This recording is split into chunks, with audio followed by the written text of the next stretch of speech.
So the album features many instruments from around the world, and we have a fan question sent in about that. Uh-oh. And this might be the highest praise you've ever received in your entire life. But my sister, this is the first time in the 3 year history of the podcast that Oh she no. sent in a question because she's a massive Tea Party fan. She had Oh, nice. albums. She's older than me. She had albums from the Tea Party before I even knew what music was.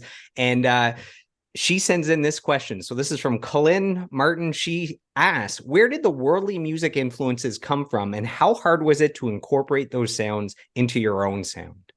Very good. I guess the influences came, so again, going all the way back to elementary school and high school. Very much a Beatles band. Love the Beatles, love all aspects of the Beatles. And as we got older, got into the fact that the Beatles were starting to experiment with world music and world things and world thoughts and so on. And that kicked it into the Led Zeppelin marriage of some world influences and time signatures and the quirkiness of that whole vibe.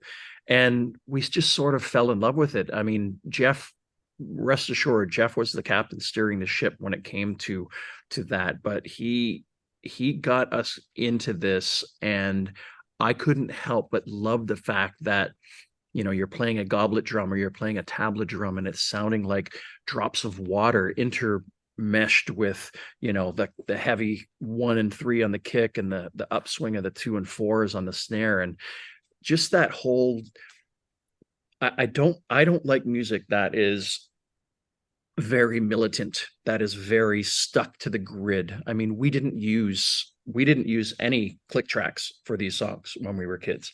So I liked the fact that when it comes to an emotional chorus or a subtle bridge, that you're going to slow down or you're going to speed up and you're going to make it heavier. And that's sort of the vibe that I loved with all of the world instrumentation, because it adds this audio intrigue that is not normally found in your average rock song. And for us, that was just another notch in the belt that made us stand out a little bit more.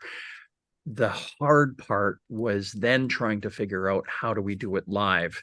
And that's when all the toys came out. And that's when Stuart literally learned how to play piano and play the keyboards with his feet and I had all the Doombecks. I had a Doombeck strapped, literally Steve's Music in Montreal.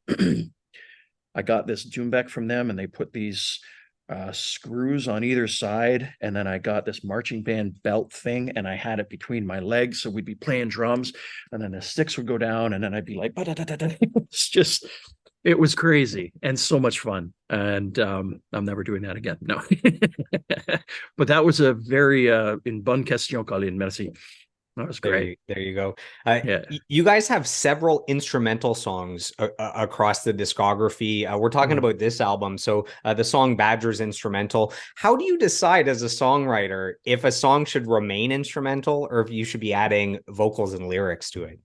Well, okay, so I can't talk too much about this. This is Jeff, after all. Jeff is such an incredible acoustic guitar player, open string tunings, and so on and so forth. It's usually us that will tell Jeff, you know what, this is just gorgeous. Just leave it alone. There's nothing that could go on here. Um, I always thought it would be cool because he's quite the poet, if he would do something like that and have a speaking part over top of it. And maybe he'll do that eventually, but it's usually up to Jeff. I mean, he is the master when it comes to all things strings, so I really don't want to talk too much about it.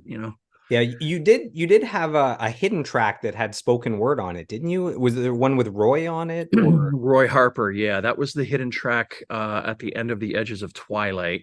And yeah, gosh, now you're really stumping me.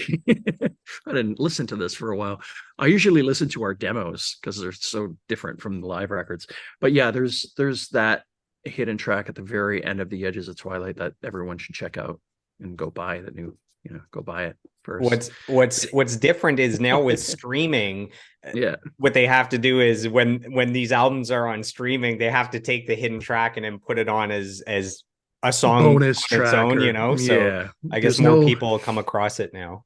Yeah, there's no waiting a minute and a half to hear what happens behind the scenes and stuff like that.